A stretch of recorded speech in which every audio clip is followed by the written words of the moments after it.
Hi there, my name is Bridget Davis. I'm the co-founder of The Internet Chef. I'm of Māori background. I come from the top of the North Island, Ngāpuhi descent, and my hapu is Ngāti Manu.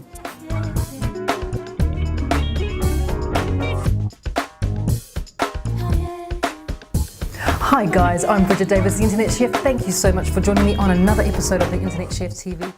I knew I wanted to become a chef from a very, very young age. I remember being 4 and always being really enamoured with what happened in the kitchen. So, you know, I'd be on my upside down beer crate and looking over the bench, trying to see what was happening, always wanted to be a part of it. So I always knew I wanted to become a chef, and I come from a family of pretty good cooks, I reckon, cooking on the marae back home. So I was always around food and always around big celebrations as well. So it seemed to be quite a natural progression that I started to work as a chef. And I was 14 years old when I left school to actually go and jump into the kitchen and start working.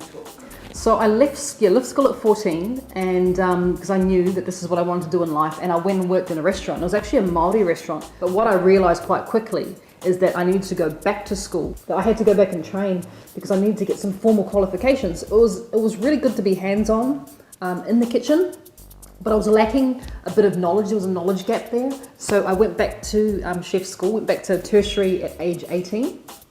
And 2.5 years later, I qualified as a chef.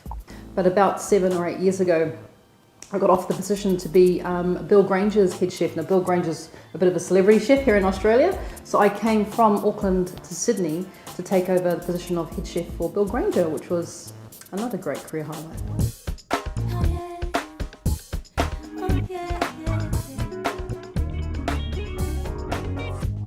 Well, you know, there is so many different avenues in the industry. So the hospitality industry in itself is so varied. There's so many different things you could do. You could go on to become someone who does food styling. You could be doing someone who does catering, say on film shoots. There's just so many different avenues. And the avenue that really excited me was the avenue of teaching or helping other people to gain more knowledge or more understanding in the kitchen. And so I now, what I do is I spend a lot of time online. So I use the power of social media and the power of the internet to get our message across. So I have a website, I have my own blog where I do recipes and I create videos. I have a YouTube channel as well. And at the moment we've got well over, I think it's about over 1 million people who follow us on our different social media platforms. So we have a huge audience right around the world.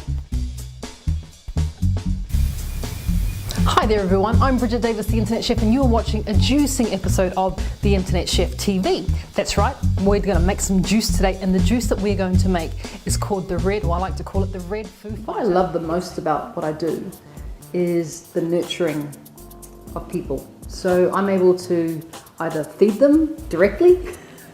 I love it when people come over and we have Sunday dinner or Sunday lunch together as a whānau. That's really exciting. But as well as nurturing people directly, I can also nurture their skills in the kitchen. So with the internet now, I can go into their homes through my videos, and they can watch my videos, and they might pick up something really awesome that they can share with their whānau as well. So I think that's probably my favourite thing about being a chef.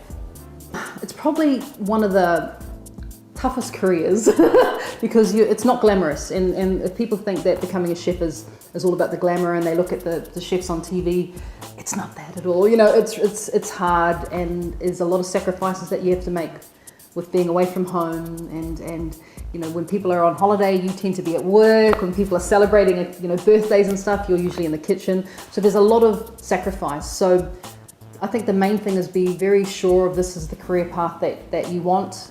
You've got to love food. You've got to really love being connected with food and feeding people and nurturing people, and read as much as you can and watch as many cooking shows as you can and pick up as many cookbooks and many magazines and ask lots of questions, because it's you know, the more knowledge you have, the more helpful it's going to be when you're actually standing in that kitchen and you're under a little bit of pressure, and you know, the head chef might be yelling at you, all that sort of stuff. You know, that you just have that knowledge there and that confidence that you can do what they're asking you to do.